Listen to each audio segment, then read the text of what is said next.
सत्यार्थ प्रकाश में लिखा है कि मूर्ति पूजा जैनियों ने चलाई है, जैनियों से चली है।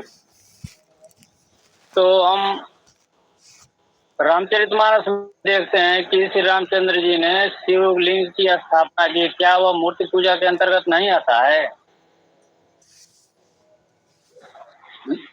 जी जी जी, बहुत अच्छा प्रश्न है आपका। थोड़ा सा इसको इस प्रकार समझे। तुलसीदास ने लिखा है कि राम ने शिवलिंग की स्थापना की, ये बात तो ठीक है। इससे यह सिद्ध नहीं होता कि राम ने मूर्ति पूजा की। इससे केवल यह सिद्ध होता है कि तुलसीदास के समय में मूर्ति पूजा प्रचलित थी और तुलसीदास मूर्ति पूजा के समर्थक थे। राम ने मूर्ति पूजा की, यह तुलसीदास के कहने से सिद्ध नहीं होता। यदि राम ने कहीं कहा हो तो सिद्ध होता है। तुलसीदास तो अभी 400 वर्ष पहले हुए, तो उनकी बात राम के विषय में प्रमाण नहीं होगी। ये एक सामान्य बात है इतिहास का, ये आप जान लें। किसी भी विषय में उसके समकालीन व्यक्ति का कहा हुआ कथन प्रमाण माना जाता है। सैकड़ों वर्षों के पश्चात, हजारों वर्षों के पश्चात लोग अपनी अपनी भावना से क्या कहने लगते हैं वो प्रमाण नहीं होता। ये इतिहास का मौलिक नियम है। क्योंकि कोई व्यक्ति जब होता है इस पृथ्वी पर, जब वो होगा, कोई भी व्यक्ति हो, राम हो या दयानंद हो, जो भी मान लें, कोई भी हमारे राजा महाराजा राणा प्रताप शिवाजी हों, उनके समकालीन कोई बात कही गई है। जब राणा प्रताप संघर्ष कर रहे थे उस समय किसी ने लिखा है उनके विषय में, तो वो प्रमाण हो सकता है। क्योंकि उस समय का व्यक्ति कल्पना से अनुचित नहीं लिखेगा। कोई भी व्यक्ति जब है तो उस समय नहीं होगा, लेकिन जब उसके बहुत समय पश्चात कोई लिखता है तो उसकी भावना, विचार, वो क्या कहना चाहता है वो आ जाता है।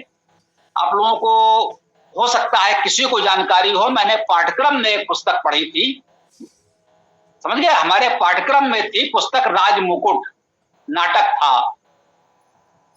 और उस पुस्तक में, उस नाटक में ये दिखाया गया था कि अंत में अकबर और राणा प्रताप के बीच मित्रता हो जाती है, संधि हो जाती है।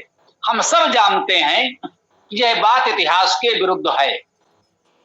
दोनों कह सकते हैं दोनों अजेय रहे, कोई किसी को पराजित नहीं कर पाया।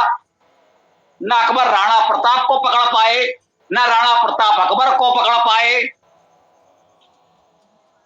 न दोनों में कभी मित्रता हुई। न राणा प्रताप झुके, न अकबर ने सुनी। हम यहां पर किसी को अच्छा या बुरा नहीं कह रहे, विषयांतर मत कीजिएगा, कोई ऐसी बात ना सोचे। हम केवल इतिहास की प्रामाणिकता की बात कर रहे हैं। राणा प्रताप के समय में जितने लोगों ने लिखा होगा, जब अकबर और राणा प्रताप थे उस समय कोई ये नहीं लिख सकता कि दोनों के बीच मित्रता हो गई। आज हमारी ये भावना है कि यदि अपने समय के दो ऐसे महान शासक मिल गए होते, मित्रता हो गई होती, तो देश के लिए कितना अच्छा होता। आज के किसी लेखक की ये भावना हो सकती है। फिर मैं कह रहा हूं, ये भावना अच्छी है या बुरी है इस पर विचार मत करिएगा। हम केवल इतिहास की प्रामाणिकता की बात कर रहे हैं।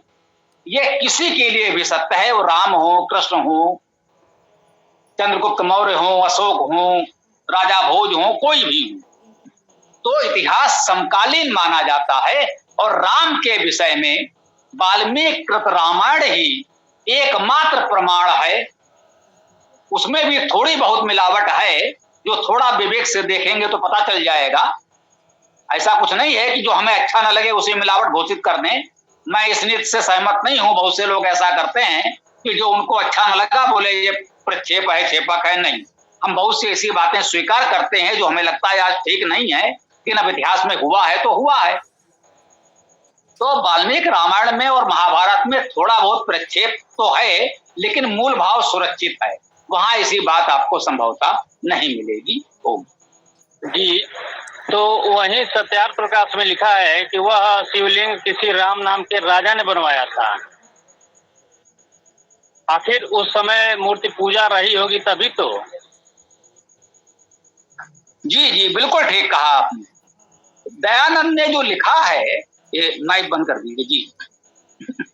दयानंद ने कहा है कि किसी दक्षिणात राम नाम के राजा ने बनवाया होगा।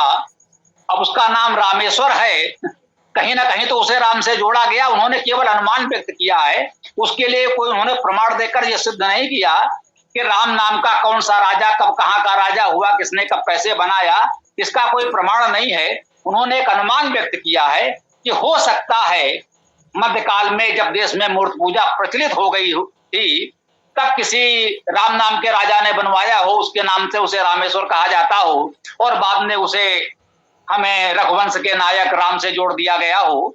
ऐसा संभव है, एक संभावना उन्होंने व्यक्त की है, वो कोई प्रमाण नहीं माना जा सकता। और फिर मैं यही बात कहूंगा पूरे विनम्रता से कि यदि तुलसीदास की कही हुई बात हमने कह दिया कि प्रमाण नहीं है राम के विषय में, तो दयानंद की कही हुई बात भी प्रमाण नहीं है। उनको प्राचीन ग्रंथ से प्रमाण देना होगा। वाल्मीकि रामायण में जो कुछ लिखा है वो प्रमाण है। तुलसीदास जी, दयानंद जी हमारे आपके कहने से राम क्या करते थे ये प्रमाण नहीं है।